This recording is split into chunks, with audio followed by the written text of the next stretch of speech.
Amém.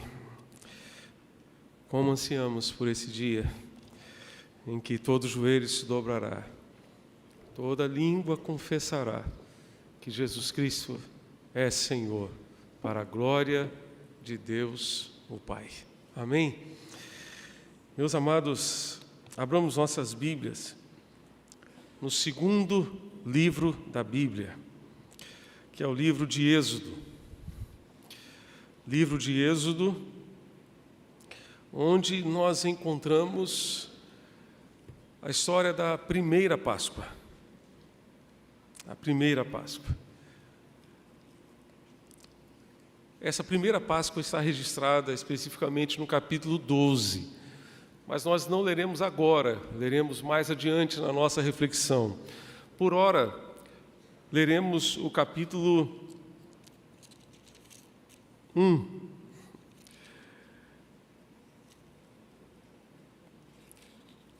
Êxodo capítulo 1.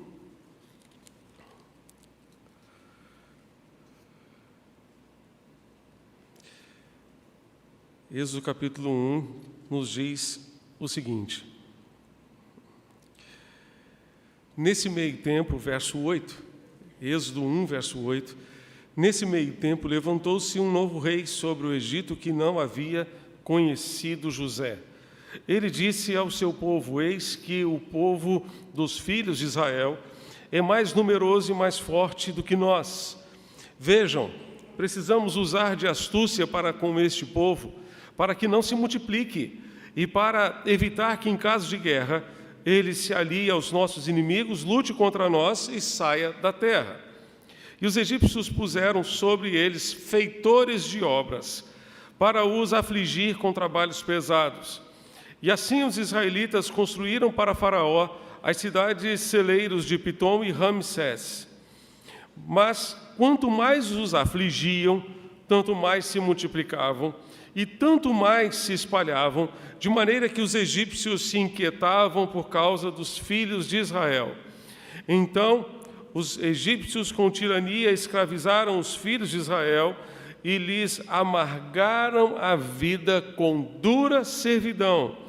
Preparar o barro, fabricar tijolos e fazer todo tipo de trabalho no campo, todo esse serviço lhes era imposto com tirania. Agora, observe comigo o capítulo 2, verso 23. Vire a página da sua Bíblia, capítulo 2, verso 23, nos diz que, decorridos muitos dias, o rei do Egito morreu. Os filhos de Israel gemiam por causa da sua escravidão. Eles clamaram, e o seu clamor chegou até Deus. Deus ouviu o gemido deles e lembrou-se da aliança com Abraão, com Isaque e com Jacó. E Deus viu os filhos de Israel e atentou para a situação deles. Meus amados, a terra do Egito converteu-se para Israel na casa da servidão ou casa da escravidão. Se nós lermos Gênesis, nós vamos observar o momento em que, já no final do livro, José se revela aos seus irmãos, ali no Egito, como governador do Egito, e ele então manda que voltem a Canaã para levarem o seu pai para o Egito. Eram apenas 70 pessoas naquela família, 70 pessoas.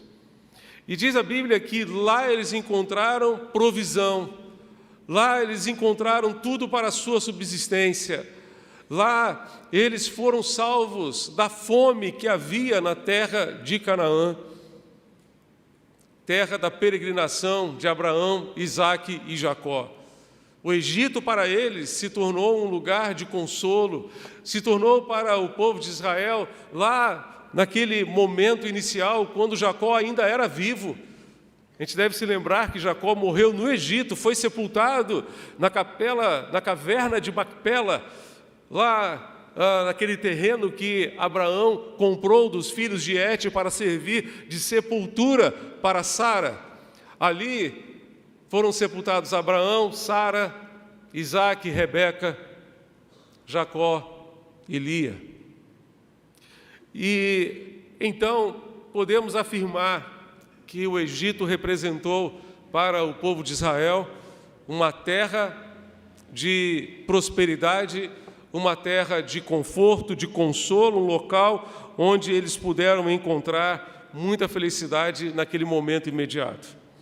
Matthew Henry afirma que o local onde antes fomos felizes pode transformar-se de imediato em um lugar de aflição. O lugar onde fomos felizes pode se tornar de imediato um lugar de aflição. O local de que dizemos, este é o nosso lugar de consolo, pode vir a ser a maior cruz para nós. Para os israelitas, a situação de escravidão parecia não ter solução.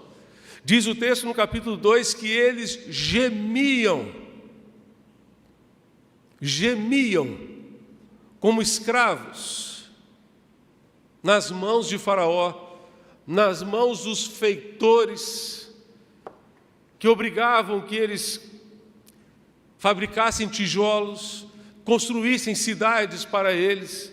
Enfim, um tempo de grande sofrimento. Lembrando que o povo de Israel passou aproximadamente 400 anos no Egito, e boa parte desses anos em escravidão.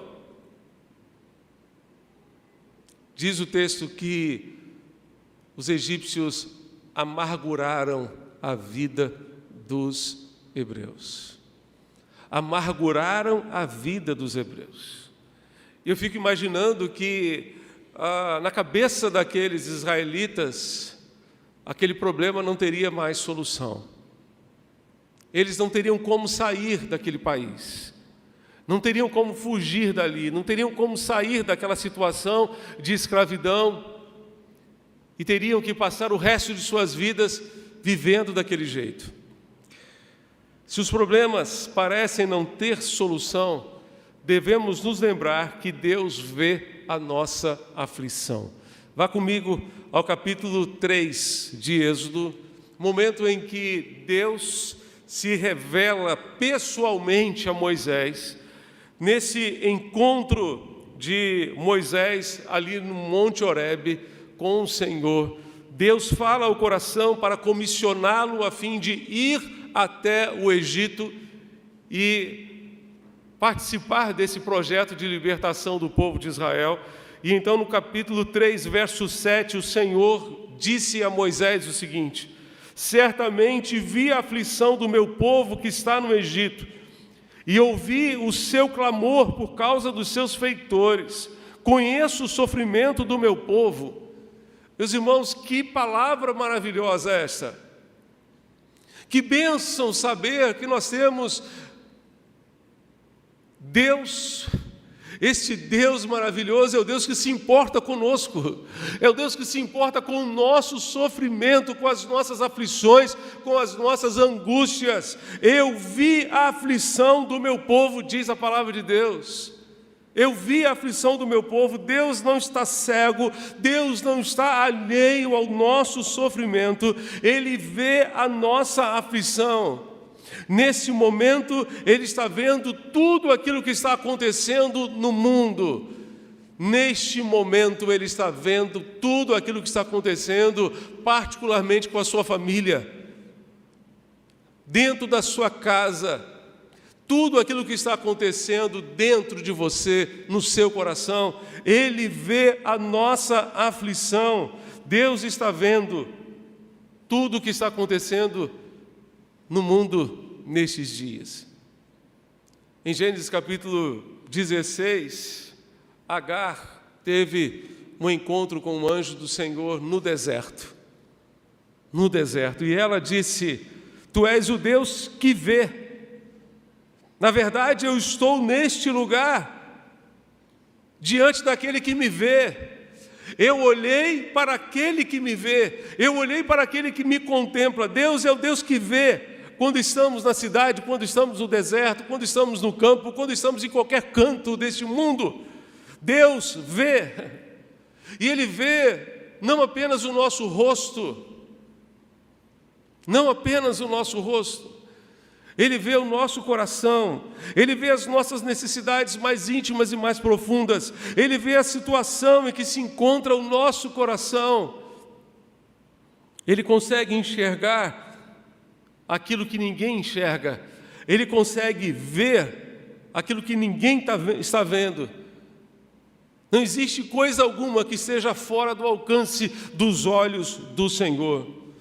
Todos nós estamos ao alcance do olhar do nosso Deus. Deus vê, e Ele está vendo tudo aquilo que você está passando neste exato momento da sua vida. Então, se os problemas parecem não ter solução para você, lembre-se que Deus está vendo tudo aquilo que você está vivendo. Ele está vendo tudo aquilo que você está passando. Mas se os problemas parecem não ter solução, lembre-se também que Ele conhece o seu sofrimento, conhece a sua dor, Ele sabe onde está doendo. Ele não é como um médico que precisa fazer uma série de exames para chegar a um diagnóstico. Ele sabe onde está a sua dor, qual é a causa da sua dor e quais são as consequências dos seus problemas. O texto nos diz ainda, você está comigo em Êxodo 3, verso 7? Êxodo 3, verso 7, no final ele vai dizer: conheço o sofrimento do meu povo. Conheço o sofrimento do meu povo. Charles Swindoll diz que você, às vezes, imagina que Deus não nota os momentos e provas difíceis, cruéis, pelos quais você passa. É possível que fique tão desanimado, tão magoado, que comece a pensar que Deus não está ciente das circunstâncias ou que não se importa mais com você. É possível que no fundo do seu coração você esteja perguntando a si mesmo: onde está Deus? Onde está Deus? O livramento pode não chegar de acordo com o seu horário ou da maneira como você espera, mas chegará na melhor hora, na hora certa. Ele não abandonará os seus. Abra sua Bíblia no Salmo 139. Salmo 139, versos 1 a 6. Salmo 139, de 1 a 6.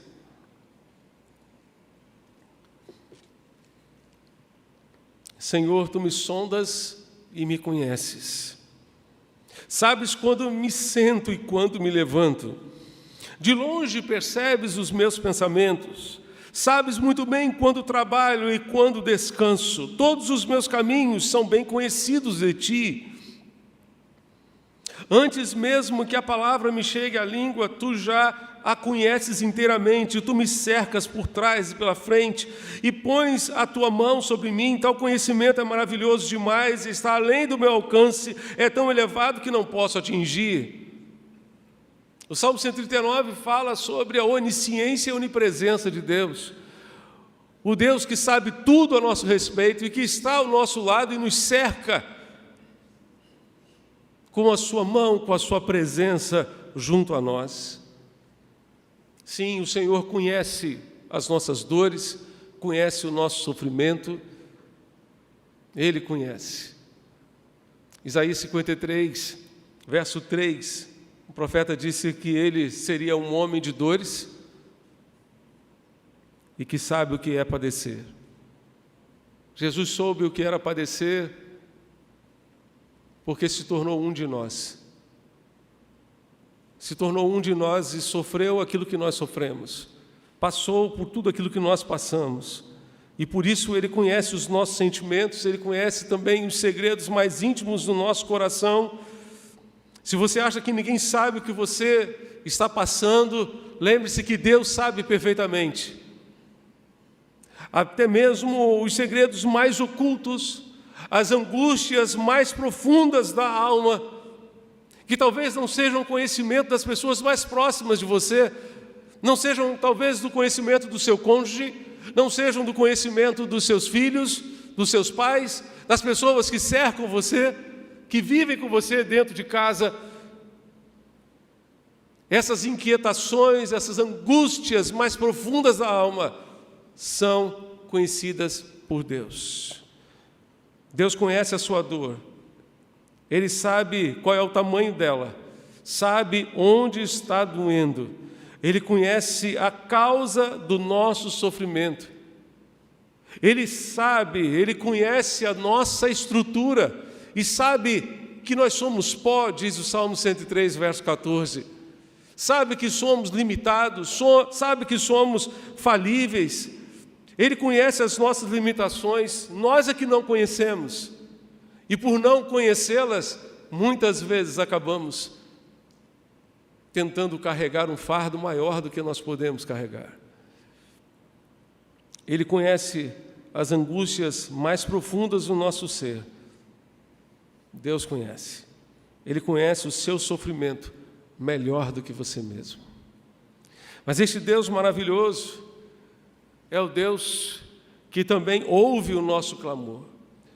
Se os problemas parecem sem solução, lembre-se que Deus ainda hoje ouve o nosso clamor. Ainda hoje é o Deus que ouve a nossa oração. E você pode clamar a Ele. E você pode buscar nele a resposta, a solução para os seus problemas, porque Ele está atento ao seu clamor.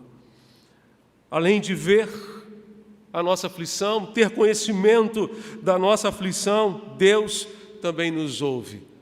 Ele viu, conheceu e ouviu o clamor do povo de Israel. Toda aquela dor, todo aquele sofrimento do povo de Israel resultou num grande avivamento entre o povo. Resultou num grande avivamento. O povo começou a clamar ao Senhor, provavelmente como nunca fizera antes.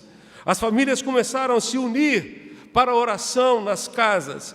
Eles não tinham templos como os que existem hoje, mas estavam orando. E Deus disse: eu ouvi o clamor dos filhos de Israel. Eu ouvi o clamor. Foi aquele movimento de oração que mudou aquela situação. Isaías 59 nos diz que Deus não está surdo, impedido de ouvir a nossa oração, mas os nossos pecados fazem separação entre nós e o nosso Deus. Deus não está com o seu ouvido surdo, impedido de ouvir o clamor dos seus filhos. Salmo 116, verso 2, o salmista disse que Deus inclinou para mim os seus ouvidos, eu o invocarei por toda a minha vida. Como um pai que se inclina para ficar na altura do seu filho e poder ouvir melhor e dar a oportunidade a ele de falar ao seu ouvido, no pé do ouvido. Deus se inclina para nos ouvir. Ele se inclina para escutar a nossa oração. Você pode orar, você pode buscar a Deus, porque Ele está pronto para ouvir. É bom lembrar que Ele não está pronto para fazer o que você quer. Ele não está pronto para fazer o que você quer. Ele está pronto para ouvir, porque Ele vai agir de acordo com o propósito dEle, de acordo com a vontade dEle. Deus não é manipulável.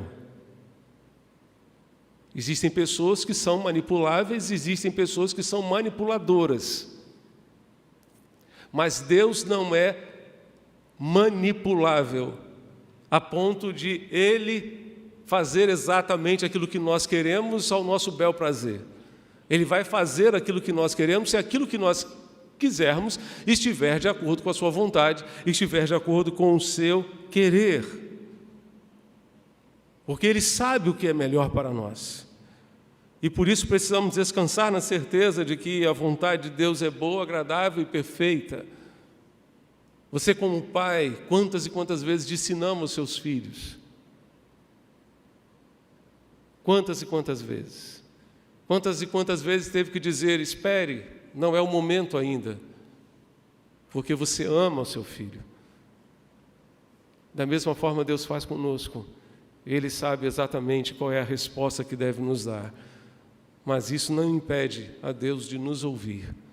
E no tempo de Deus, do jeito de Deus, na hora de Deus, no kairos de Deus, que é tempo como oportunidade, Ele agirá, Ele fará a sua obra para a honra e para a glória do seu nome. Você tem acesso à presença de Deus Você não precisa de intermediários para ir até a presença de Deus. Então, clame a Ele. Apresente a Ele as angústias do seu coração. Apresente a Ele tudo aquilo que aflige a sua alma. Hebreus capítulo 10, verso 22, o autor dessa carta nos encoraja, dizendo: aproximemo-nos com um coração sincero, em plena certeza de fé, tendo o coração purificado da má consciência e o corpo lavado com água pura. Aproximemo-nos com um coração sincero, em plena certeza de fé. Se assim fizermos, Deus certamente nos ouvirá. A oração é um privilégio de todo aquele que confia no Senhor. Você pode e deve se achegar a Ele com inteira certeza de fé, na esperança de poder encontrá-lo, pois Deus ouve, ainda hoje Ele ouve a nossa oração. Se os problemas parecem não ter solução, lembre-se ainda que Deus não se esquece de nós. Deus não se esqueceu de você. Deus não se esqueceu de você. Veja comigo Êxodo capítulo 3, você está no verso 7, veja o verso anterior, o verso 6. Disse mais Deus: eu sou o Deus de seu pai, o Deus de Abraão, o Deus de Isaque e o Deus de Jacó. Eu sou o Deus de Abraão, de Isaque e de Jacó. No capítulo 2, verso 24. Deus ouviu o gemido deles e lembrou-se da sua aliança com Abraão, com Isaque e com Jacó. Deus viu os filhos de Israel e atentou para a situação deles. Deus se lembrou da aliança, porque Deus é o Deus que não se esquece de nós. Não se esquece de nós. Swindoll diz que ele não estava dormindo. A sua atenção não se desviara. Lembrava-se bem da promessa que fizera aos filhos e às filhas de Jacó. As dificuldades não apagam as promessas de Deus. As dificuldades, os problemas da vida não apagam as promessas de Deus. Quando as coisas ficam complicadas, é fácil concluir que Deus se esqueceu das suas promessas. O livro de Êxodo nos mostra que quando Deus diz: prometo a você, Ele nunca se esquece. Ele nunca se esquece. Você pode esquecer, eu posso esquecer, a nação inteira pode esquecer, mas Deus não pode esquecer. Para ser mais enfático ainda, o profeta Isaías disse que até uma mãe pode se esquecer. Haverá mãe que possa esquecer do seu bebê que ainda mama e não ter compaixão do filho que gerou, embora ela possa esquecê-lo. Eu não me esquecerei de você. Veja, eu gravei você nas palmas das minhas mãos. Esse é o Deus que não se esquece de nós. Aleluia. Ele não se esqueceu de você. Ele conhece você, conhece a sua aflição, conhece você pelo seu nome. Ele tem visto a sua aflição, tem visto a sua dor e a sua angústia. Ainda hoje Ele ouve a nossa oração, porque Ele não se esquece de nós. Mas este Deus maravilhoso é o Deus que vem ao nosso encontro. Se os problemas parecem não ter solução, lembre-se que Deus vem ainda hoje ao nosso encontro para nos dar livramento. Veja o verso 8 do capítulo 3. Já vimos os versos 6, 7, agora o verso 8, Deus vai dizer o seguinte: por isso desci para livrá-lo das mãos dos egípcios e para fazê-lo sair daquela terra e levá-lo para uma terra boa e ampla, terra que mana leite e mel, lugar do cananeu, do Eteu, do Amorreu, do Ferezeu, do Eveu, do Jebuseu, porque o clamor dos filhos de Israel chegou até mim. O clamor dos filhos de Israel chegou até mim e também vejo a opressão com que os egípcios os estão oprimindo. Deus estava dizendo a Moisés aqui no Monte Horebe: Moisés, eu desci para livrar o meu povo. Eu estou indo para o Egito para livrar o meu povo, e eu estou convidando você para participar da minha missão, para ir comigo em missão até o Egito, porque nós temos uma missão a cumprir ali, que é libertar o povo de Israel da opressão dos egípcios. Eu desci para livrá-lo. Esse Deus maravilhoso conhece o nosso sofrimento, e porque conhece o nosso sofrimento, não fica de braços cruzados. É o Deus que vem ao nosso encontro. Como o coro acabou de cantar, Ele deixou o seu trono de glória e veio ao nosso encontro na pessoa de Jesus de Nazaré. Tornou-se um ser humano como nós. Apesar de ser o próprio Deus, não se apegou à sua condição de ser Deus, mas esvaziou-se a si mesmo, assumindo a forma de servo obediente até a morte de cruz. Se Jesus, que foi Jesus, assumiu a forma de servo, por que nós queremos tantas vezes assumir a forma de mando, de comando, de Senhor? Mas Jesus interveio na história das nossas vidas. Deus interveio na história do povo de Israel. A história da Páscoa é a história do Deus que intervém. E ainda hoje Ele se dispõe a intervir na nossa história, na sua história de vida, na história da sua família, na realidade que você está vivendo hoje. A libertação do povo de Israel da escravidão do Egito marcou profundamente a história e a vida do povo, porque Ele desceu para livrá-lo das mãos de Faraó. A obra de libertação foi uma obra do tamanho de Deus, porque somente Deus poderia fazer isso. E somente Deus poderia fazer da forma como foi feito.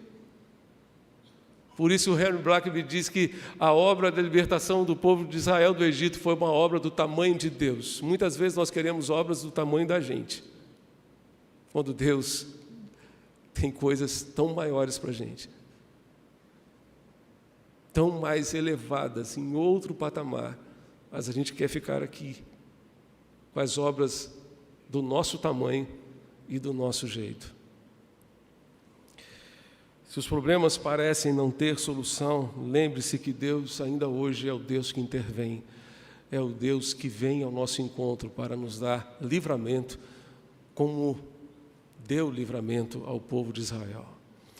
Mas, se os problemas parecem não ter solução, lembre-se também que Ele tem todo o poder, Deus tem todo o poder nas suas mãos.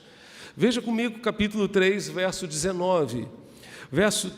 Capítulo 3, verso 19 diz: Eu sei que o rei do Egito não os deixará sair, a não ser que uma mão poderosa o force.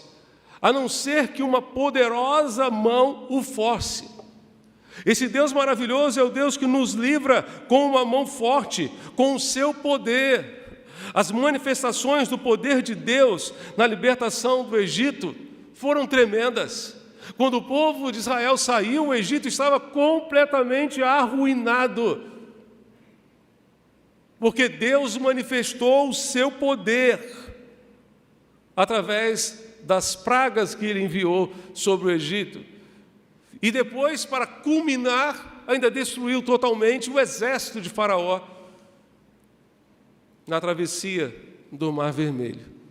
Fez o povo passar a pés enxutos, mas na hora que o exército de Faraó tentou atravessar, as águas voltaram e todos morreram. Este Deus é o Deus que ainda hoje livra com o seu poder. Creia nele, confie nele, deixe-o agir, deixe-o fazer aquilo que você não pode fazer.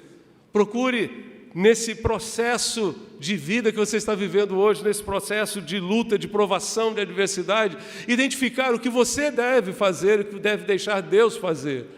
Certamente você se deparará com muitas coisas que somente Deus pode fazer, então deixe Deus fazer. Não tente fazer aquilo que só Deus pode fazer.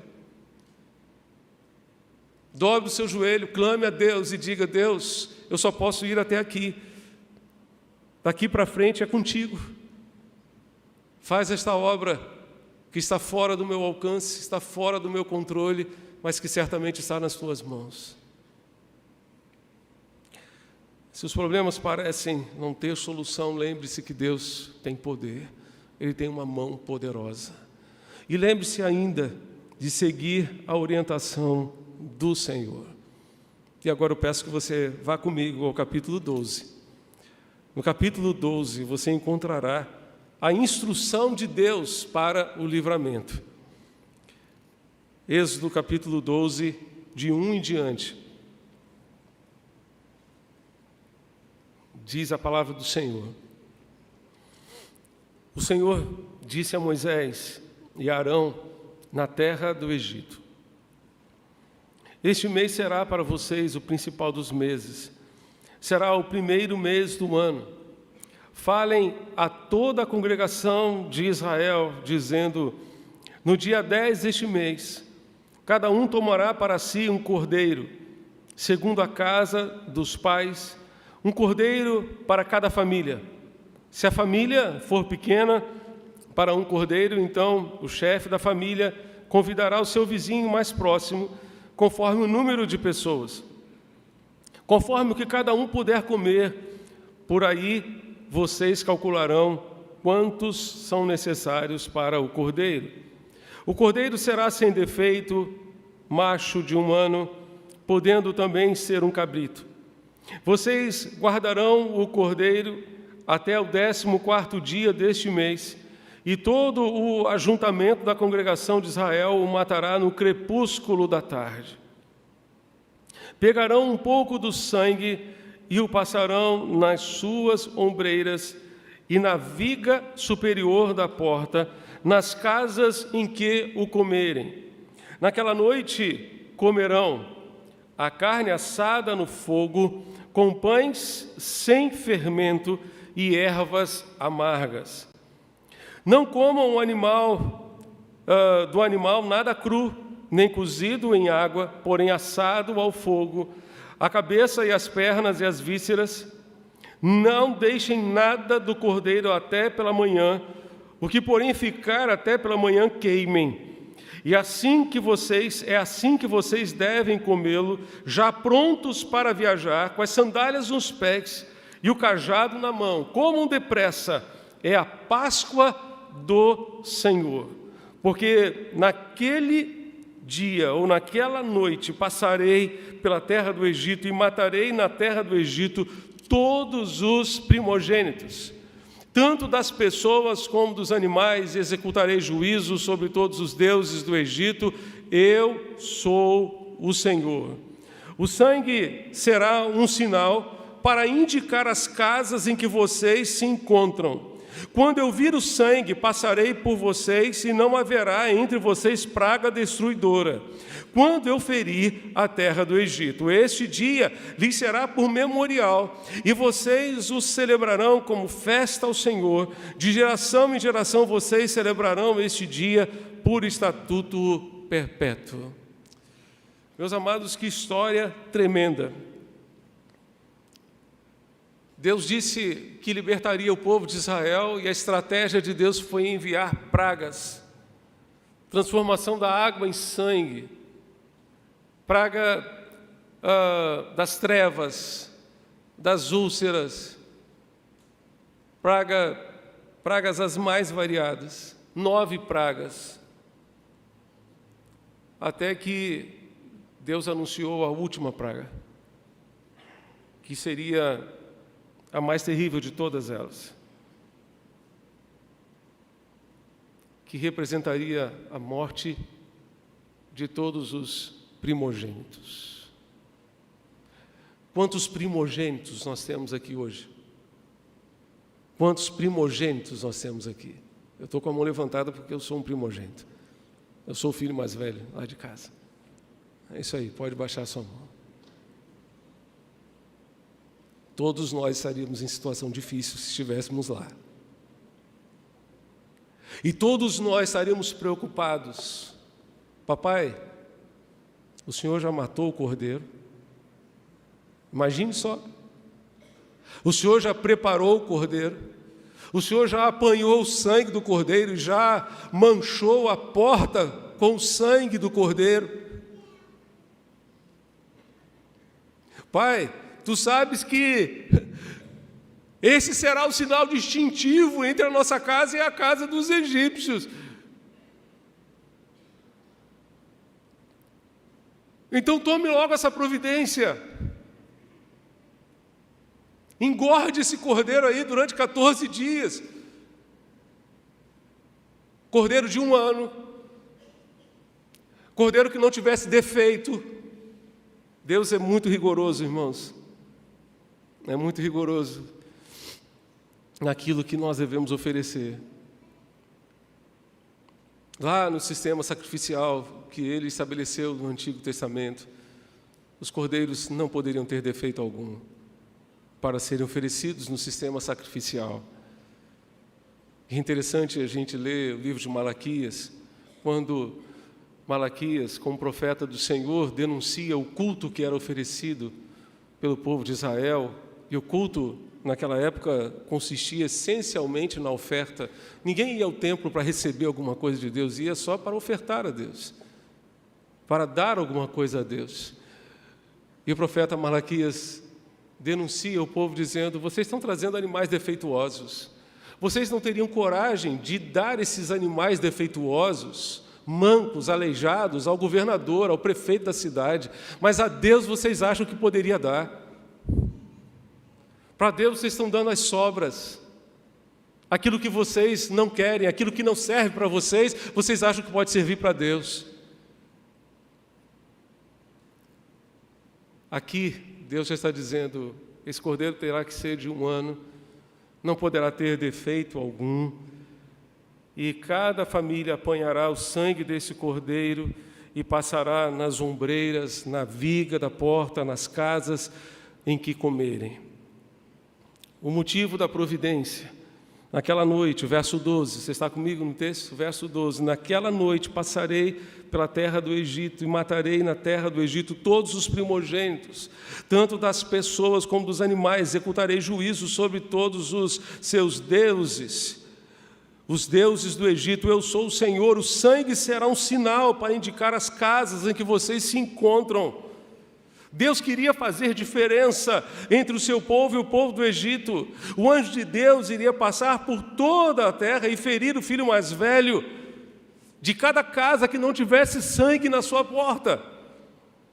Por isso surgiu a necessidade que houvesse uma distinção entre as famílias dos israelitas e as famílias dos egípcios. O sangue do cordeiro fez diferença, fez toda a diferença. Cada família foi salva naquela noite. Cada família, cada filho mais velho, cada primogênito foi salvo naquela noite pelo sangue de um cordeiro. Agora vá comigo aos Coríntios. 1 Coríntios capítulo 5, versos 6 e 7. 1 Coríntios capítulo 5, versos 6 e 7. Paulo vai dizer o seguinte: não é bom esse orgulho que vocês têm. Não é bom esse orgulho que vocês têm. Por acaso vocês não sabem que um pouco de fermento leveda a massa toda?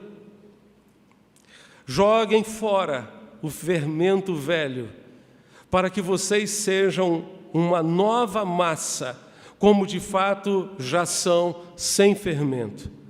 Pois também Cristo, o nosso Cordeiro Pascal, já foi sacrificado.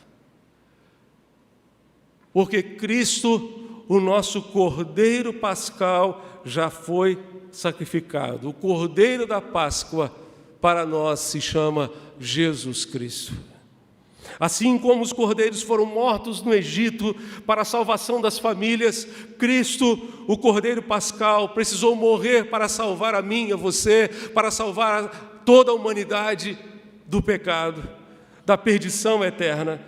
Jesus Cristo é o Cordeiro de Deus, não foi providenciado por uma família, não foi providenciado pelo filho mais velho de uma casa, foi providenciado pelo próprio Deus para garantir a nossa salvação, para garantir a vida eterna, para salvar todas as famílias. Cada família que creu na orientação de Deus, cada família que creu na orientação de Deus, apanhou um cordeiro e colocou o sangue desse cordeiro na porta da sua casa, e por isso foi salva. A salvação da nossa família depende da nossa obediência à instrução do Senhor. E a instrução do Senhor é clara: arrependei-vos e crede no Evangelho. A instrução do Senhor é clara. É desta forma que nós nos apropriamos daquilo que o Cordeiro de Deus fez por nós. Jesus, o Cordeiro Pascal, morreu para garantir a minha salvação, a sua salvação. Naquela noite, na primeira Páscoa, cordeiros foram mortos para a salvação das famílias. O sangue de muitos cordeiros foi derramado naquela noite para a salvação de muitos primogênitos e de muitas famílias. Jesus Cristo derramou o seu sangue e o seu sacrifício foi suficiente, de uma vez por todas, para salvar toda a humanidade. Ele cumpriu tudo aquilo que estava previsto no sistema sacrificial do Antigo Testamento. Ele foi o próprio Cordeiro que entregou a sua vida no meu lugar, no seu lugar. Ele morreu justamente nos dias da Páscoa, e por isso a Páscoa tomou esse sentido, esse significado especial para nós cristãos. Jesus é o Cordeiro Pascal, aquele que deu a sua vida, aquele que morreu no nosso lugar, que derramou o seu sangue para garantir a nossa salvação, a nossa redenção. Se os problemas parecem não ter solução, lembre-se de algumas verdades.